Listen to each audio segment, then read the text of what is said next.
할렐루야. 옆 사람과 인사하실까요? 예수 안에서 사랑합니다.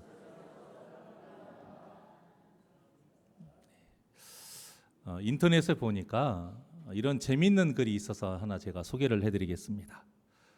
돈 많은 여자와 결혼하면 돈이 떨어질 때까지만 행복하고, 예쁜 여자와 결혼하면 아름다움에 익숙해질 때까지만 행복하고, 사랑하는 여자와 결혼하면 언제까지 행복할까요? 답이 어려운가 봅니다. 죽는 날까지 행복하답니다. 여자만 그러겠습니까? 남자만 그러겠어요? 여자분들도 마찬가지겠죠. 어때요? 인정하십니까? 우리 장로님이 권사님을 겁나게 사랑하나 봅니다. 네. 지켜보십시오. 다 인정하시는 말일 거예요. 그리고 누구나 그런 삶을 바라는데, 자, 그런데 인정은 하는데 실제 우리가 삶 속에서 사랑하는 여자가 돈도 많았으면 좋겠고, 사랑하는 여자가 예쁘기도 했으면 좋겠으면, 예쁘기도 했으면 좋겠다. 이렇게까지 이제 바란다라는 게 문제죠. 드라마의 주요 단골 메뉴가 뭐예요? 사랑 없이 출세를 위해서 결혼했다가 불행을 겪는 그런 이야기가 참 많이 있지 않습니까? 왜 이런 이야기가 주를 이룰까? 재미있어서라기보다는요, 실제 우리 사람의 마음속에 이러한 얄팍한 생각이 있다라는 것, 이런 탐욕이 있다라는 것을 의미하는 것 아니겠어요? 하지만 하나님은 성경을 통해 분명히 말씀합니다. 아무리 세상이 좋은 것이라 해도 하나님과 함께하는 것이 가장 복된 일이다. 그래서 하나님을 표현하는 말 중에 하나가 임마누엘 아닙니까? 임마누엘의 뜻이 뭐예요? 하나님이 우리와 함께하시다. 그런데 제가 히브리적 좀 깊이 들어가게 되면 어느 만큼 가까이 함께하신다라고 말씀하셨어요? 어깨가 맞닿을 정도로. 그러니까 임마누엘의 그 뜻 안에 하나님이 우리 함께 하시는데 그냥 함께하는 정도가 아니고 어깨가 맞닿을 정도로 아주 가깝게 함께 하신다는 거예요.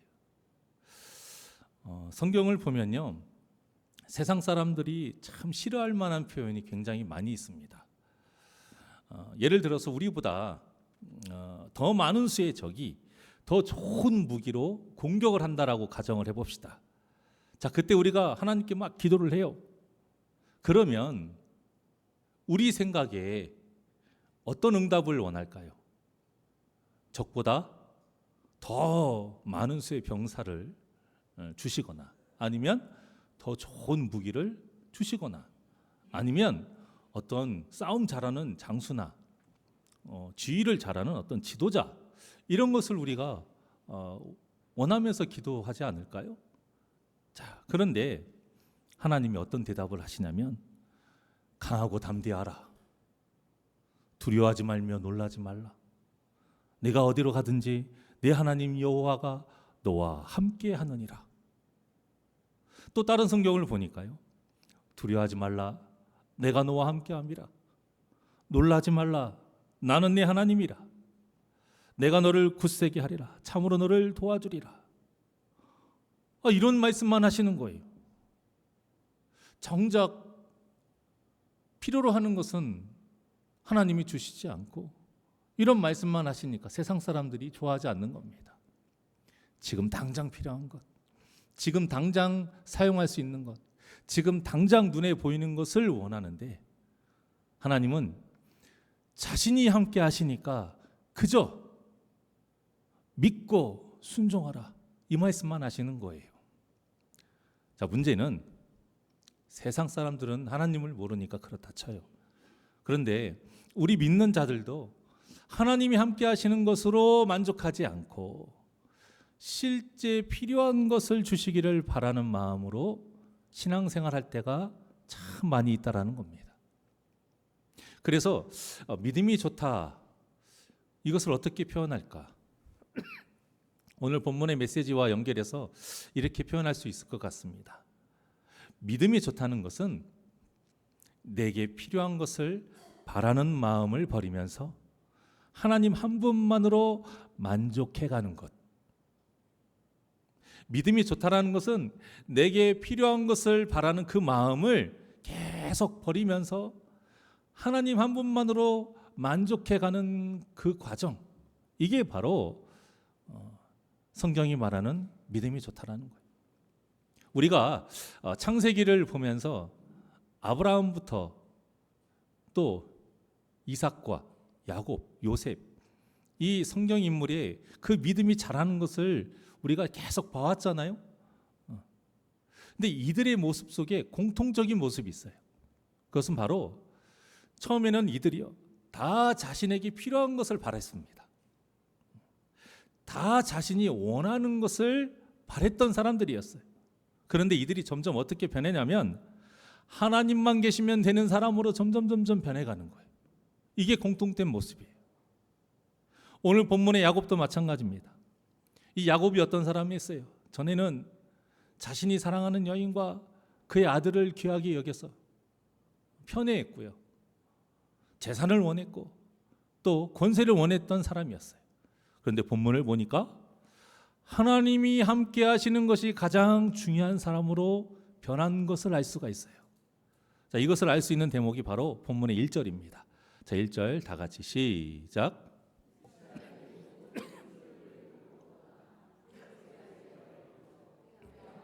이삭이 하나님께 희생 제사를 드리니. 아멘. 여기에서 뭐 하나님이 함께 하시는 것만을 바라는 것이 알 수 있을까 하시겠지만 본문을 자세히 보게 되면 알 수 있어요. 오늘 본문의 상황이 무엇이죠? 드디어 야곱이 요셉을 만나러 갑니다. 여러분들이 야곱의 입장에서 죽었을 거라고 생각했던 내가 가장 사랑했던 아들이 살아있대요. 애굽의 총리는 둘째 치고요, 항상 말씀드리지만 애굽의 총리라는 것에 우리가 속으면 안 돼요.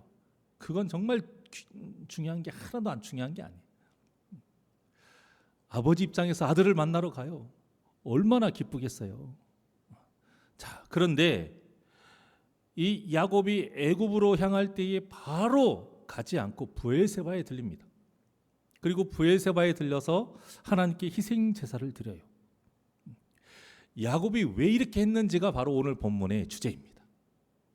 왜 야곱이 이렇게 했느냐? 우리가 이걸 봐야 돼요.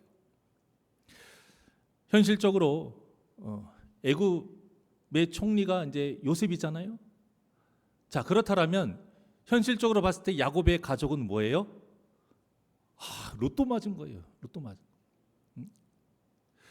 이제 세상에서 흉년이라는 문제를 세상 어떤 누구보다도 가장 걱정하지 않고 편안하게 살아갈 수 있는 사람이 된 거예요. 그렇다면 아무런 걱정 없이 그저 기쁜 마음으로 애굽으로 가면 되잖아요. 자, 그런데 야곱이 브엘세바에서 하나님께 희생 제사를 드렸어요. 왜냐? 이 이유가 중요해요. 이때 야곱이라는 사람은요, 문제없이 잘 사는 것보다 하나님이 함께 하시는 삶이 가장 중요한 사람이 되었기 때문에 브엘세바에서 제사를 드린 거예요. 그래서 희생 제사를 드리면서 하나님께 물은 거예요. 하나님, 제가 이대로 애굽으로 가는 것이 진정 하나님이 원하시는 뜻입니까? 하나님, 제가 애굽에 살아도 하나님이 함께 하십니까? 지금 이걸 묻고 있는 거예요. 자, 그러면 여기에서 우리가 한 가지 더 생각해 봐야 될 것이 있는데요. 이렇게 하나님께 물을 거면 그 야곱이 살았던 그곳에서 먼저 묻고 출발해도 되잖아요. 그런데 왜 굳이 그때 제사를 드리지 않고 왜 꼭 브엘세바에서 제사를 드렸느냐 이거예요. 그러니까 우리가 이것까지 봐야 됩니다. 자, 그것은 방금 여러분들이 봉독하신 말씀 안에 답이 있어요. 브엘세바에서 제사를 드릴 때 하나님을 어떤 하나님이라고 지금 표현했습니까? 그의 아버지 이삭의 하나님 이렇게 표현했어요. 자, 그러니까 이 말은 무엇이냐면 브엘세바가 이 브엘세바라는 곳이 야곱의 아버지 이삭과 또 하나님과 연관이 있는 굉장히 중요한 곳이다라는 뜻인 거예요. 자, 이것을 알 수 있는 대목이 창세기 26장 23절부터 25절입니다. 다 같이 시작. 이삭이 그 밤에 여호와께서 그에게 나타나 이르시되 나는 내 아버지 아브라함 하나님이니 두려워하지 말라. 내 종 아브라함을 위하여 내가 너와 함께 있어 내게 복을 주어 내 자손이 번성하게 하리라 하신지라. 이삭이 그곳에 제단을 쌓고 여호와의 이름을 부르며 거기 장막을 쳤더니 이삭의 종들이 거기서도 우물을 팠더라. 아멘. 자, 이처럼 브엘세바라는 곳은요, 하나님이 아브라함에게 하셨던 약속을 그대로 다시 이삭에게도 재확인시키셨던 곳이, 다시 약속하신 것. 24절에 보게 되면 그 지금 이 하시는 말씀이요, 전에 아브라함을 위해서 하셨던 그대로 그 말씀을 다시 하신 거예요. 그 약속을 이삭이 다시 받고요, 25절과 같이 브엘세바에 제단을 쌓아요. 장막을 쳤고 우물도 팠던 아주 의미 있는 곳이 바로 어디예요? 브엘세바인 거예요.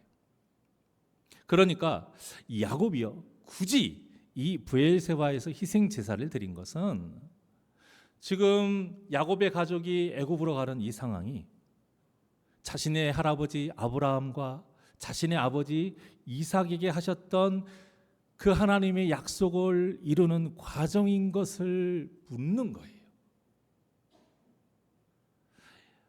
지금 가도 되냐 이거예요. 하나님 뜻이냐 이거예요.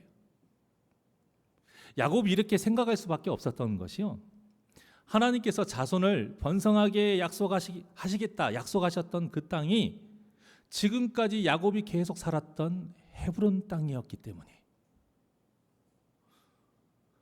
그래서 흉년을 해결하는 것은 분명 좋은 일이긴 합니다.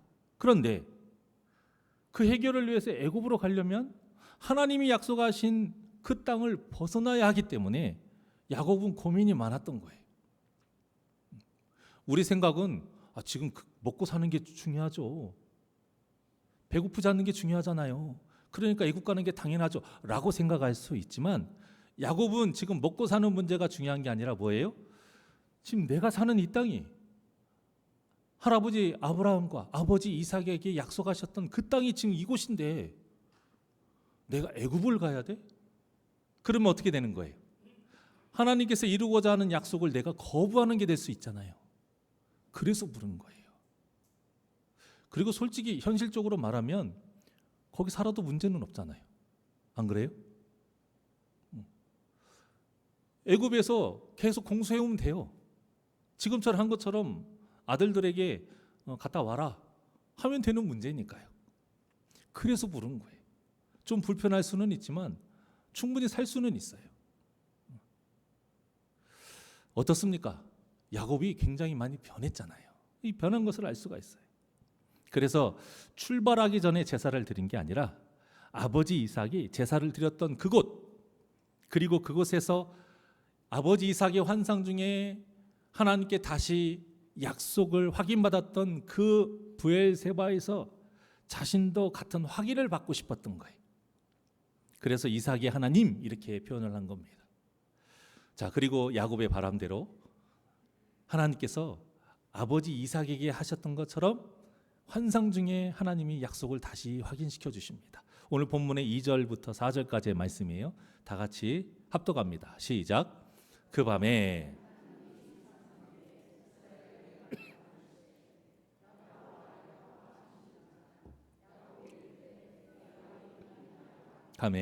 하나님이 이르시되 나는 하나님이라 내 아버지의 하나님이니 애굽으로 내려가기를 두려워하지 말라.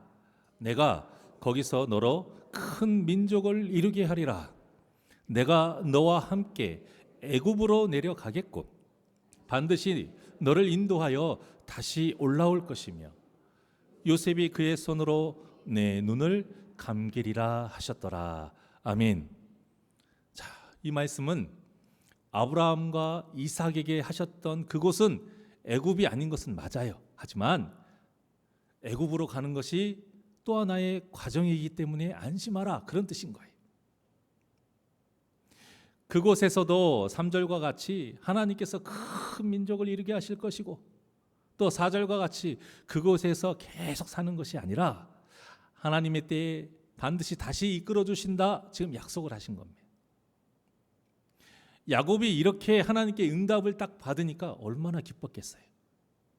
그래서 기쁜 마음으로 고민도 없이 이제 걱정하지 않고 애굽으로 향한 것입니다. 여러분, 이 야곱의 모습은요, 정말 엄청난 거예요. 우리가 야곱의 입장이라고 가정을 해봅시다. 절대 해결할 수 없는 문제를 해결할 수 있는 방법이 생긴 거예요. 그것도 너무나도 좋은 환경. 이 헤브론에 있으면 그냥 똑같이 남들보다 좀 더 잘 먹고 잘 살기는 하지만 그냥 똑같은 입장이에요. 나그네 입장. 천대받고 있다면 천대받는 그런 입장. 그런데 그 모든 것을 해결할 수 있는 방법이 생긴 거예요. 거의 왕족과 비슷하게, 이게 귀족이죠. 지금 넘버 2 아닙니까? 2인자잖아요. 애굽의 2인자예요. 오늘날의 국무총리격인 것인데 사실 오늘날과 이때하고는 완전 다르지 않습니까? 물론 국무총리구나 대단하게 보기도 하지만 이때는 신분제도였기 때문에요. 그 사는 환경 자체가 달라요. 대우 자체가 다른 거예요. 그런데 그것을 위해서 뭐 필요한 것도 없어요. 그냥 가기만 하면 돼요. 몸만 가면 돼요. 아주 간단해요. 그런데 야곱이 그렇게 바로 하지 않아요. 우리가 이런 환경 속에 있을 때 좋은 환경이 바로 생겼어요. 그냥 가기만 하면 해결이 돼요. 그런데 여러분들이 그렇게 하지 않고 일단 교회에 나온 거예요. 그리고 야곱처럼 간절하게 하나님께 먼저 묻고, 만약에 하나님께서 하지 말으라고 하면 안 할 그런 믿음으로 살아가느냐, 지금 이걸 묻고 계시는 거예요. 여러분 같으면 어떻게 하겠습니까?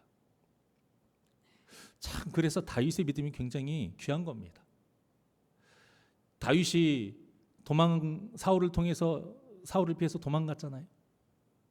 자신을 따르는 400명의 사람들과 함께 도망가다가 사울이 쫓아옵니다. 그래서 동굴 안에 숨었는데 마침 사울이 큰일을 보려고 혼자 완전 무방비 상태로 큰일을 보고 있어요.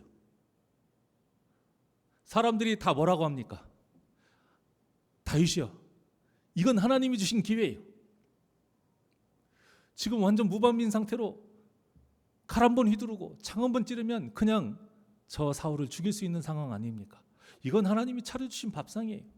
다 그렇게 얘기했어요. 심지어는 당신 손에 피를 안 묻혀도 됩니다. 내가 대신 죽이겠습니다. 라고까지 하지만 다윗이 뭐라고 합니까? 아니다. 그것은 아니다. 하나님이 원하신, 하나님이 기름 부으신 그 자를 우리가 이런 상황만 봐가지고 함부로 판단해서 그를 죽이면 안 된다. 이거를 2번이나 다윗이 말합니다. 남들 같으면 2번이나 똑같은 상황을 이야기했으면, 이런 상황이 벌어졌으면 그건 하나님의 뜻이라고 그냥 쉽게 판단할 거예요. 그리고 그 사울을 죽이면 이 모든 고난이 끝나요. 그런데도 다윗은 그 2번 모두 그 숫자에 연연하지 않고, 환경에 연연하지 않고 하나님의 뜻이 무엇인가 그것을 계속 물어요. 그리고 이미 다윗은 하나님의 뜻을 확실히 알고 있었어요. 그래서 함부로 그 환경에 쉽게 넘어가지 않습니다. 쉽게 결정하지 않아요. 야곱이 지금 다윗과 같은 상황인 거예요. 그래서 묻고 계시는 겁니다. 우리도 그럴 수 있느냐, 그거예요. 다 차려진 밥상 같아요. 그냥 그 자체가 복인 것 같아요. 그런데도 쉽게 함부로 판단하지 않고 하나님께 물을 수 있느냐, 그거예요. 그렇게 물었는데 하나님이 아니라고 하시면 또한 그것을 기꺼이 포기할 수 있느냐, 그겁니다. 여러분들은 어떠십니까? 하나님은 우리에게 말씀하십니다. 지금 야곱이 보이는 모습이 우리가 갖춰야 될 모습이다 이거예요. 야곱이 이렇게 물을 수 있었던 것은 단 하나예요. 다윗도 그렇게 할 수 있었던 것은 단 하나예요. 정말 좋은 길이에요. 편한 길이에요. 문제를 해결할 수 있는 것도 맞아요. 하지만 중요한 건 뭐예요?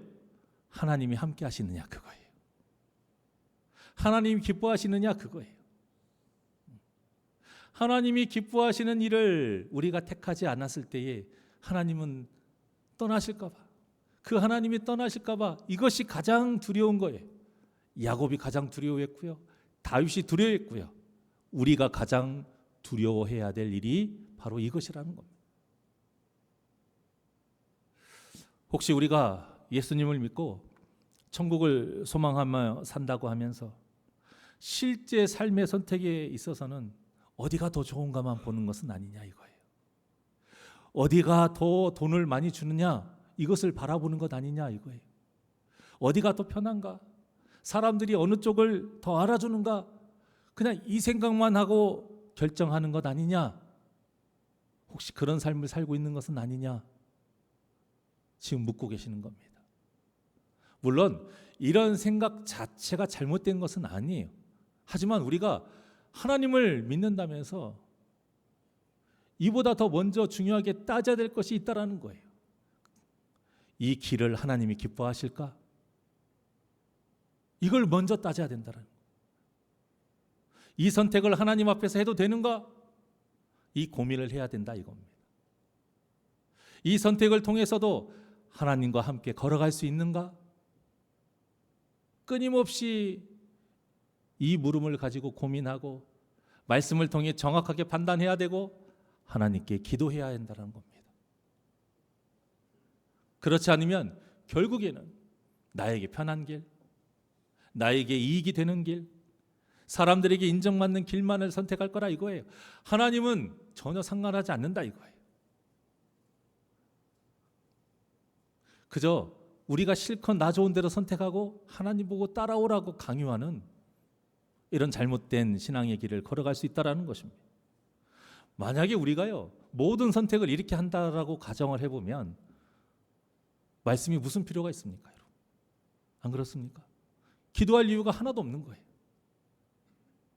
그래서 이런 세상 사람들이 하는 고민보다 하나님을 향한 물음이 먼저 되기 위해서는요 반드시 우리 안에 성경적인 가치관이 바르게 심어져 있어야 돼요.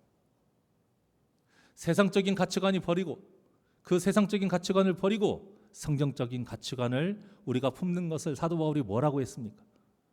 옛 구습을 따르는 썩어져가는 그 옷을 그 옛 옷을 다 벗어버리는 것이라고 그랬어요. 그리고 새 사람이 되는 것. 이걸 또 다른 말로 거듭났다라고 하는 것입니다. 거듭난 게 다른 게 아니에요.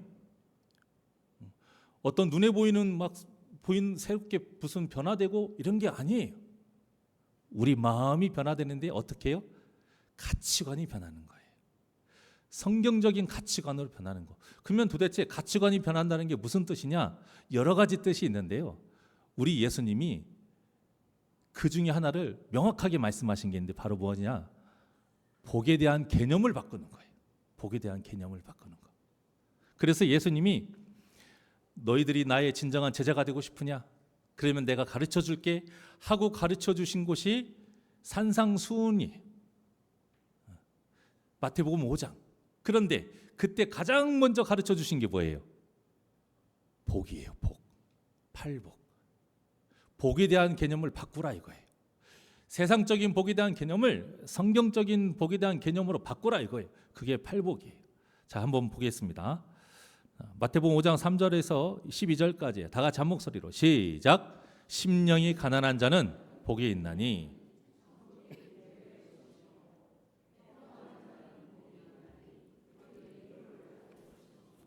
온유한 자는 복이 있나니 그들이 땅을 기업으로 받을 것이며 의에 줄이고 목마른 자는 복이 있나니 그들이 배부를 것이며 긍휼히 여기는 자는 복이 있나니 그들이 긍휼히 여김을 받을 것이며 마음이 청결한 자는 복이 있나니 그들이 하나님을 볼 것이니 화평하게 하는 자는 복이 있나니 그들이 하나님의 아들이라 일컬음을 받을 것이며 의를 위하여 박해를 받은 자는 복이 있나니 천국이 그들의 것임이라. 나로 말미암아 너희를 욕하고 박해하고 거짓으로 너희를 거슬러 모든 악한 말을 할 때에는 너희에게 복이 있나니 기뻐하고 즐거워하라. 하늘에서 너희의 상이 큼이라.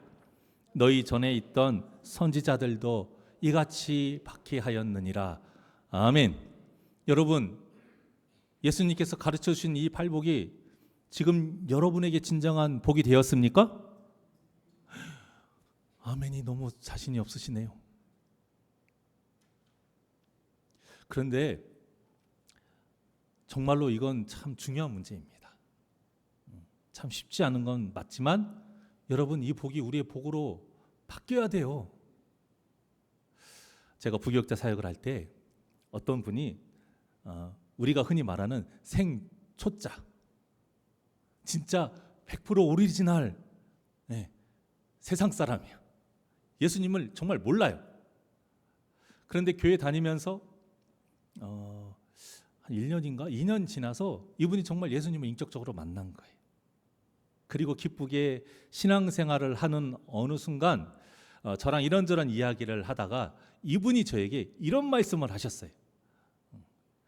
목사님, 제가 신앙생활을 해보니까요, 이 마태복음 5장은 정말 저 같은 초신자에게는 최대한 늦게 가르쳐 주는 게 좋을 것 같아요. 자기가 신앙생활을 하고 시험을 들었는데 사람한테 시험 든 게 아니고 이 마태복음 5장 때문에 시험 들었다라는 거예요. 솔직한 그분의 고백이에요. 왜냐? 아니, 복 받는데요. 와, 복이다. 그래서 한참 기대를 하고 말씀을 받더니 이 안에 부자가 되는 복이 있어요, 없어요? 좋은 대학이나 어떤 좋은 회사 취직하는 복이 있어요, 없어요? 없어. 사업적으로 성공하는 복이 있어요, 없어요? 없어. 건강하게 사는 복이 있어요, 없어요? 없어. 사람들에게 인정받는 어떤 권세를 얻는 복이 있습니까? 없어요. 아무리 눈 씻고 쳐다봐도 자기가 원하는 게 하나도 없더라 이거예요. 그러니까 어떤 생각이 탁 드냐면 예수 믿으면 이거 성공하면 죄 짓는 건가? 나중에는요, 부자가 되면 천국에 못 가는 건가? 이런 생각까지 들더래요. 물론 그게 아니잖아요.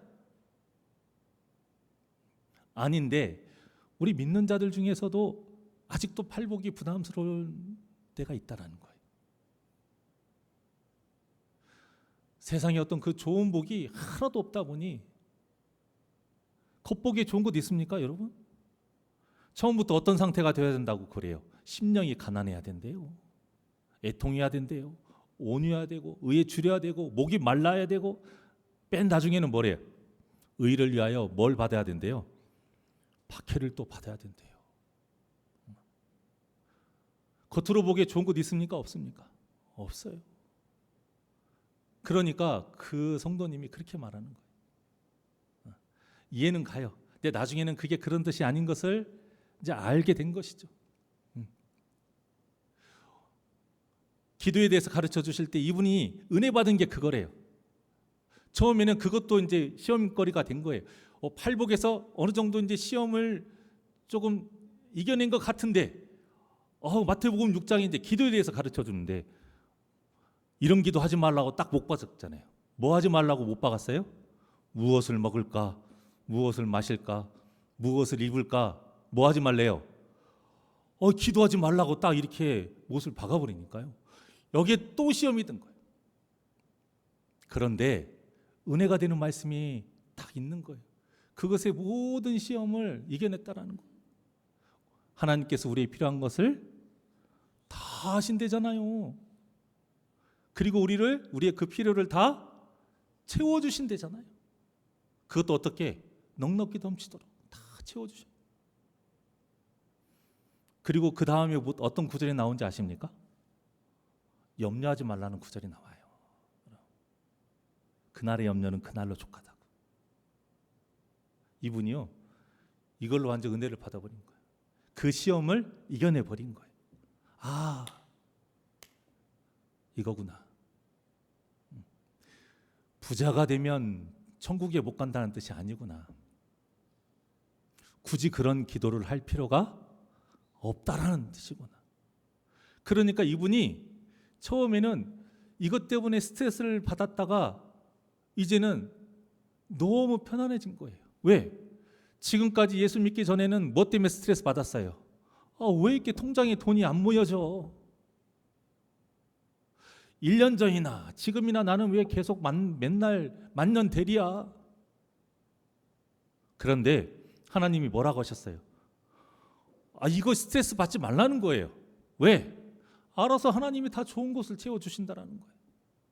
그러니까 부자 될 만하면 다 부자 되게도 해주시고, 승진시켜 줄 만하면 승진시켜 줄 것이고, 내 자녀 대학 못 가는 것도 여러분 그렇게 너무 신경 쓰지 마세요. 특히 공부를 안 해가지고 대학 못 간 것 같고 왜 속상해합니까? 당연한 걸 가지고. 중요한 것은 대학 못 갔다고 해서 실패한 게 아니라는 거예요. 대학 못 갔다고 해서 그 인생이 불행한 것이 아니라는 거예요. 전 솔직히 그래요. 제 아이들이 공부를 많이 안 해서 얘기하는 게 아니고, 큰일 났네. 전 세계로 이게 다 들어가가지고. 보내주시면 감사하죠. 그런데 안 됐다라고 해서 저는 그거 가지고 낭망하지 않습니다. 여러분들 특히 대학까지는 어느 정도 이제는 전 지금 실제적인 이야기를 하는 거예요. 우리 솔직하게 한번 해보자는 거예요. 제가 먼저 솔직하게 이야기를 해야 여러분들이 솔직하게 여러분의 자신을 바라볼 것 같아서 말씀드리는 거예요. 대학까지는 어느 정도 극복하시는 분들 저는 많이 봤어요. 근데 어디에서 넘어지는지 아세요? 직장에서 넘어져요. 직장에서. 이게 이제 이걸 따져요. 이제 이거 가지고 내 자녀가 남들보다 더 잘난 자녀가 되고 못난 자녀가 되어버리는 거예요. 여러분 그렇게 생각하지 마세요. 또 공기업이냐 사기업이냐, 이런저런 것들로 여러분들이 이제는 내 자녀를 그렇게 내가 여러분 평가하시면 안 됩니다. 진정으로 복에 대한 개념이 진짜 복에 대한 개념이 바뀌지 않으니까 그런 거예요. 솔직하게 우리가 그걸 따져야 돼요. 우리가 지금 야곱의 이 어떤 모습을 우리가 본받아야 되고, 또 지금 우리가 봉독했던 이 팔복의 개념까지 우리가 정확하게 판단해야 된다는 거예요. 복에 대한 개념이 야곱이 바뀐 거예요. 야곱이 얼마나 속물입니까? 장자가 누려야 될, 자기의 형이 가져가야 될 장자권까지 파죽한 것으로 빼앗아 버린 자가 야곱이에요. 배고파서 죽을 것 같은 자기 형에게 그런 계산 없이 아낌없이 팥죽을 줘야 되는 게 당연한 동생인데, 이 야곱이 어떤 사람이었어요? 이거 먹으려면 장자권 줘. 그렇게 했던 자가 야곱이에요. 그런데 이 야곱이 아무것도 할 필요도 없이 그냥 몸만 가면 돼요. 그러면 왕처럼 살아요. 그런데 가지 않습니다. 하나님한테 물어요. 무엇 때문에 물어요? 하나님, 만약에 거기 가는 삶이 하나님이 기뻐하시지 않고 하나님이 함께하지 않으면 저 안 가겠습니다. 이렇게 바뀐 거예요. 이게 믿음 아닙니까, 여러분? 이게 믿음 좋은 삶 아니에요? 이런 믿음이 있으려면 무엇이 바뀌어야 되느냐? 가치관이 바뀌어야 돼요. 어떤 가치관? 일단 가장 처음 제일 먼저 복에 대한 가치관이 바뀌어야 돼요. 아직도 예수 믿어 부자 되기를 원하십니까? 부자 되기 위해서 예수 믿지 마십시오. 성공하기 위해서 예수 믿지 마세요.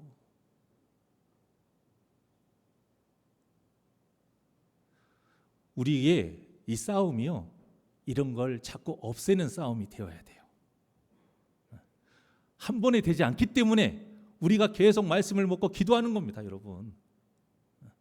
계속 예배하고 말씀을 먹고 기도하고 하나님의 일을 하고 직분이 올라가는데 그러면 그럴수록 더 부자 되기 위해서 예수 믿고 내 자녀 잘 되기 위해서 예수 믿으면 여러분 지금 헛것 믿는 거예요. 이게 무엇을 뜻하는지 아세요? 내가 목사가 돼서도 내 자녀가 잘 안 되면 하나님 떠난다는 뜻이에요. 내가 장로가 되고 권사가 됐는데도 나를 부자로 만들어주지 않으면 하나님 떠나겠다는 뜻이에요. 얼마나 무서운 일입니까? 우리가 이걸 좀 현실적으로 여실히 좀 정확하게 파악을 해보자는 뜻에서 저도 제 이야기를 좀 한 것입니다.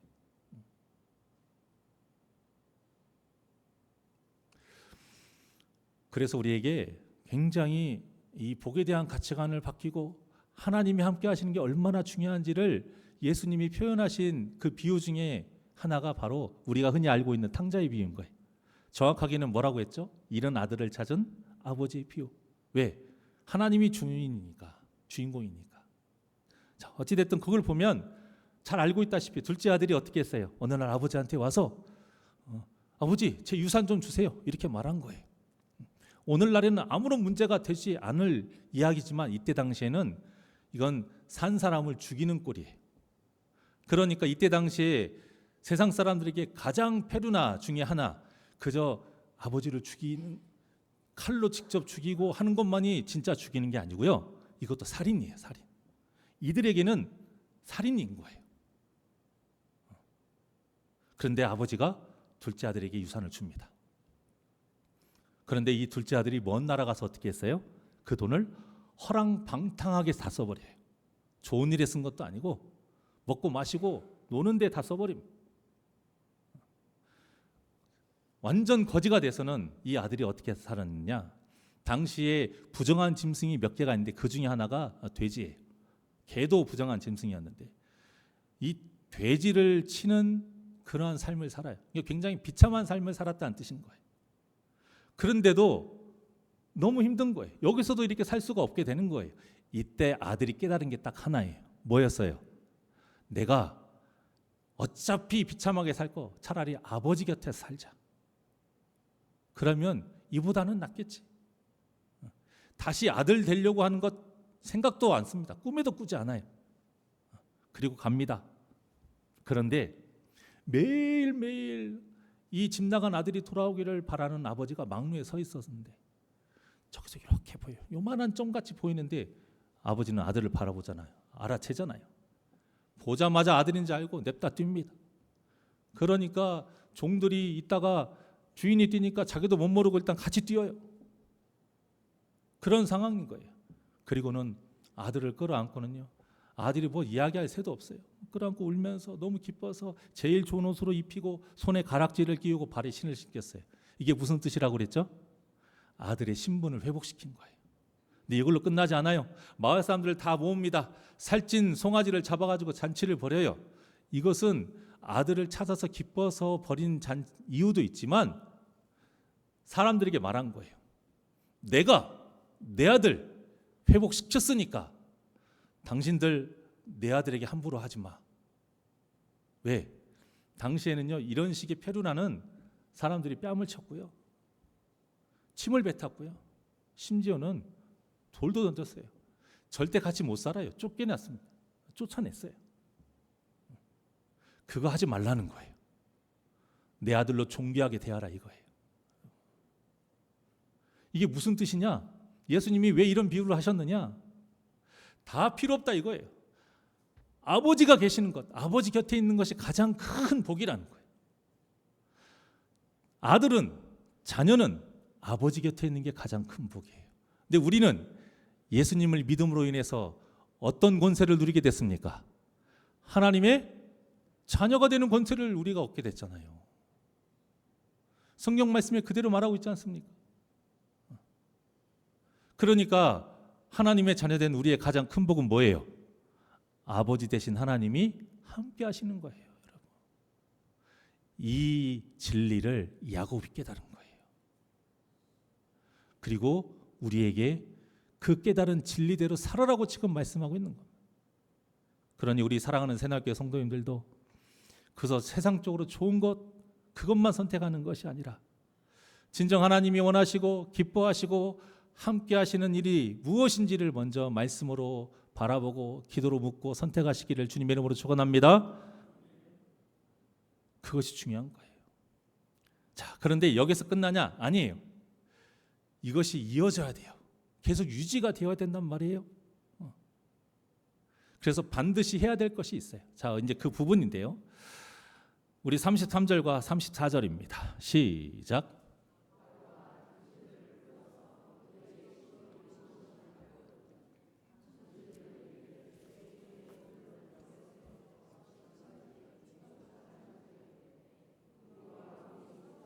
다 그러하니이다 하소서. 애굽 사람은 다 목축을 가증히 여기나니 당신들이 고센 땅에 살게 되리이다. 아멘. 자, 지금의 이 말을 하고 있는 현장이 어떤 현장이냐면 우리가 지금 봉독을 하지 않았던 그 중간의 내용은 야곱의 가족이 총 70명이에요. 그 70명의 이름, 그러니까 족보를 이야기한 부분이고요. 그 족보 내용을 지금 뛰어넘고 여러분들이 방금 봉독한 이 내용이 이제 마지막 내용인데 드디어 야곱과 에서가 상봉을 합니다. 그리고 눈물을 흘려요. 그래서 그 기쁨을 나누는 때에 요셉이 한 말이 이거예요. 굉장히 중요하게 지금 말을 하고 있는 거예요. 그게 무슨 말이냐? 간단하게 정리하면 이거예요. 바로 왕 앞에 이제 갈 겁니다. 당연히 바로가 부르죠. 자기가 가장 사랑하는 제2인자 총리인 요셉의 가족을 이제 만나게 되니까 부를 거 아닙니까? 그때 바로가 너의 직업이 무엇이냐 물을 거라 이거예요. 그때 꼭 이렇게 말하십시오. 우리는 목축하는 자니이다. 목자라 이거예요. 꼭 그렇게 이야기하라는 거예요. 우리 선조 때부터 다 이러했습니다. 가업이다 이거예요. 그러니까 우리는 이거 외에는 할 생각이 전혀 없다 이런 뜻이에요. 그런 뜻을 어필하라는 거예요. 왜 꼭 그렇게 말을 해야 되느냐? 이때 당시 애굽 사람들에게 목자는 가증히 여기는 직업이에요. 그러니까 하찮게 여기는 직업이에요.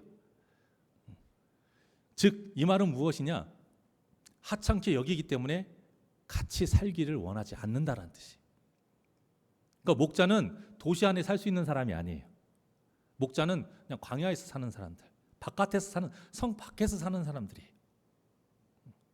왜 이 말을 했냐면 여러분들이 바로의 입장이면 여러분들이 사랑하는 아끼는 자신의 충직한 신하의 가족을 어디에 살기를 원할 거예요?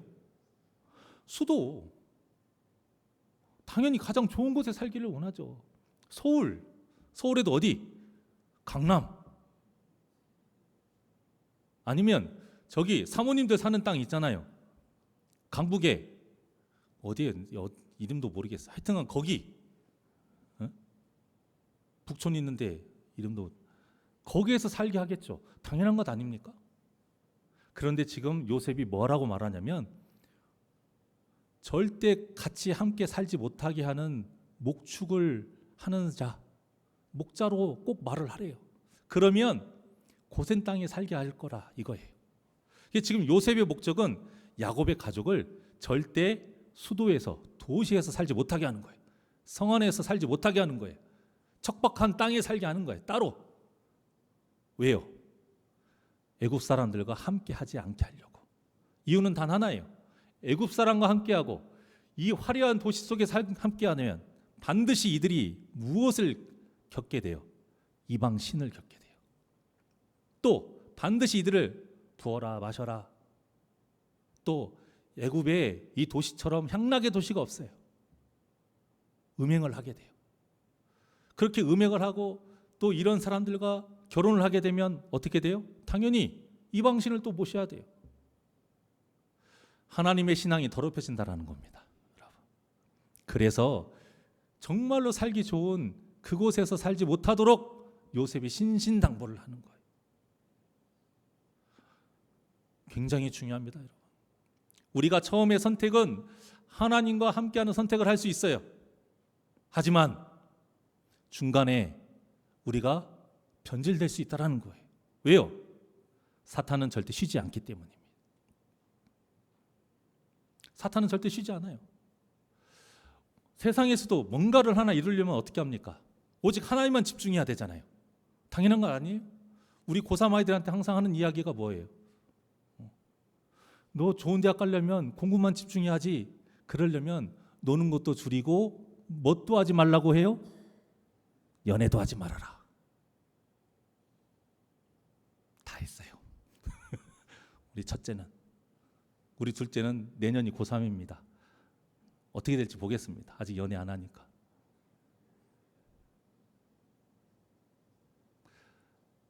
그런데요, 여러분, 고시 공부를 하잖아요. 고시 공부를 하면 어떻게 한다고 그래요? 사람들 다 고시촌에 가서 혼자 그 쪽방이 힘든 데에서 공부만 해요. 심지어는 휴대폰도 다 없앱니다. 왜? 친구들하고 연락을 하게 되면 친구들이 야, 맨날 놀아. 아니, 맨날 공부만 해. 한 번씩 바람도 쐬어야 돼. 그렇게 해서 같이 만나서 놀 수도 있고 밥 한 끼도 먹을 수 있고 하다 보면 어떻게 돼요? 하루가 그냥 가요. 또 휴대폰이 있으면 내가 잠깐 쉬어야지. 영상 하나 보게 되면 어떻게 돼요? 몇 시간 또 금방 가요. 어때요? 집중하는 것이 점점 틀어지면 안 되잖아요. 우리가 고3한테 하는 이야기나 어떤 고시 공부를 한다는 사람들한테 바라는 그런 기준들이 있잖아요. 당연히 이렇게 해야 더 좋은 데를 가고 고시를 합격할 것 아니냐라고 했던 생각이 왜 그들에게만 적용하느냐 이거예요. 우리 신앙생활에도 그대로 적용을 해야 된다 이겁니다. 우리가 정말로 거룩함을 지키려면 집중해야죠. 우리가 정말로 거룩함을 지키기 것이 중요하다면 끊어야죠. 그리고 피해야죠. 지금 요셉이 하는 말은 이거나 마찬가지예요. 고시 공부하는 자녀에게 너 짐 싸서 고시촌 들어가. 그리고 휴대폰도 없애. 공부만 해. 왜? 그 목적이 뭐예요? 고시 합격하는 거니까. 목적이 분명하면 그 과정을 목적을 이루기 위해서 집중해야 돼요. 그게 당연한 것 아닙니까? 근데 왜 우리의 신앙생활은 안 그러냐 이거예요. 우리가 선택은 할 수 있어요. 하지만 그 선택을 온전히 이루기 위한 과정을 끝까지 지키는 건 너무나도 어렵습니다. 왜? 우리는 연약하기 때문에. 그래서 최대한 우리는 어떻게 해야 돼요? 끊어야 돼요. 버려야 한다 이겁니다. 지금 요셉은 그걸 말을 하고 있어요. 왜냐? 사탄은 쉬지 않기 때문에. 사탄은 우리가 거룩한 선택을 했다고 해서 포기합니까? 포기하지 않습니다. 오히려 전략을 바꿔요. 그래서 자꾸 우리에게 맞게끔 다른 전략으로 세상이 좋은 것들로 환경에 어떤 문제를 생기게 해서 어떤 사람과의 관계를 통해서 우리를 어떻게든 넘어뜨리려고 한다는 걸 꼭 기억하셔야 됩니다. 그래서 사도 바울이 이런 사탄의 공격에 대비하기 위해서 우리에게 하나님의 전신갑주를 취해야 된다 말하고 있습니다. 그런데 이 전신갑주를 취하는 것이 굉장히 많아요. 그 전신갑주의 내용을 보면 진리로 허리를 띠고 의의 호신경을 붙이고 평안의 어떤 복음의 신을 신고 믿음의 방패를 가지고 구원의 투구를 갖춰야 된대요. 와, 갖춰야 될 거 많죠. 결국 이건 뭐예요? 이렇게 갖추는 만큼 버려야 된다는 거예요, 여러분. 그만큼 버려야 되는 거예요. 멀리 떨어야 되는 거예요. 이렇게 우리가 방어용으로 갖춰야 될 것이 많다라는 것은 세상에 끊어야 될 것이 많다라는 뜻이에요. 그리고 공격할 것은 딱 하나밖에 없어요. 무기는 하나밖에 없어요. 뭐예요? 말씀이에요. 성령의 검, 곧 하나님의 말씀. 이거 하나예요. 그래서 우리가 말씀을 읽는 거예요. 그래서 말씀을 들어야 되는 것이고 말씀을 알아야 돼요. 그리고 무기를 잡았으면 뭐 해야 됩니까? 휘둘러야 되죠. 휘두르는 걸 뭐라고 표현해요? 말씀을 순종한다라고 하는 거예요. 그러니까 우리 개념을 정확하게 다시 한번 정리하고 마치겠습니다. 하나님의 전신갑주가 그렇게 많아요. 대부분이 다 보호하는 거예요. 이게 무엇을 뜻한다라고요? 세상의 것을 끊으라는 거예요, 여러분. 끊으라는 거예요. 끊어야 이런 걸 할 수 있어요. 진리의 허리띠를 두를 수 있는 거예요. 안 끊으면 못 둘러요. 의의 호신경도 마찬가지예요. 세상에 좋은 것 우리가 취해 있는데 안 돼요. 평안의 복음의 신 못 신어요. 세상 좋은 거 찾아가 다니는데 그거 좋은 거 타느라 바쁜데 어떻게 신습니까? 못 신어요. 믿음의 방패 못 막아요, 여러분. 그렇게 좋은 것들의 눈에 불을 켜면서 세상에 좋은 것만을 다니는데 어떻게 믿음의 방패를 합니까? 구원의 투구 못 씁니다. 세상의 권세의 투구를 쓰려고 하지 어떻게 구원의 투구를 쓰겠습니까? 끊어야 됩니다. 멀리 해야 돼요. 그리고 그 말씀 안에 우리가 검으로 휘두르는 말씀 안에 끊임없이 반복되는 메시지가 무엇입니까? 내가 너와 함께함이라. 하나님이 우리와 함께 하시고 도와주신대요. 이처럼 우리 믿는 자들의 삶에는요, 무엇을 얻느냐보다 누구와 함께하느냐가 중요해요. 그러니까 어디에 있느냐보다 하나님이 함께 하시는 곳이 중요하고요. 얼마나 많이 가진냐보다 하나님을 잃지 않는 것이 무엇보다 중요하고요. 얼마나 편하게 사느냐보다 하나님과 끝까지 동행하느냐, 이것이 중요하고요. 그러니 우리가 어떤 선택을 해야 되겠습니까? 하나님과 함께 할 수 있도록 하나님이 기뻐하시는 거룩한 선택을 하는 것이 마땅한 것 아니겠습니까? 그리고 이러한 거룩한 선택이 우리가 행복하게 신앙생활하는 비결인 것을 믿으시길 바랍니다. 그러니 여러분들이 어떤 선택을 하시든지 앞으로 그저 세상에 좋은 것만을 선택하지 마시고 하나님이 함께 하시는 거룩한 선택을 하셔서 저와 여러분의 삶이 진정으로 복된 삶이 되시기를 주님의 이름으로 간절히 축원합니다. 기도하시겠습니다. 사랑의 하나님 감사합니다. 하나님은 우리에게 끊임없이 말씀하십니다. 아무것도 두려워하지 말아라. 놀라지 말아라. 내가 너와 함께 하는데 그 무엇이 문제겠느냐. 나는 너희의 구원자요 빛이요 산성이니 너희의 피할 바위요 요새요 힘이요 능력이니 너희들은 그저 나와 함께하면 된다. 하나님은 아주 간단 명료하게 계속 반복해서 우리에게 말씀하고 계시는데 우리는 자꾸만 나에게 좋은 것, 세상에 좋은 것, 내가 원했던 것, 그것만을 바라며 살아가는 것은 아닌지. 오늘 야곱이 이렇게 변한 이 모습을 바라보며 우리도 하나님이 함께 하시는 그 길을 선택할 수 있는 믿음이 있게 하여 주시옵소서. 그 거룩한 선택을 위해서 하나님이 기뻐하시지 않는 거라면 세상에 좋은 것이라 해도 단호하게 끊고 버리고 멀리할 수 있는 믿음이 있게 하여 주시옵소서. 이 믿음으로 진정한 복된 삶을 살아가는 자, 그래서 진정한 예수님의 제자가 되어 살아가는 자, 그래서 진정한 하나님의 자녀의 권세를 누리는 삶을 살게 하여 주시옵소서. 감사함이 예수님의 이름으로 기도하옵나이다. 아멘.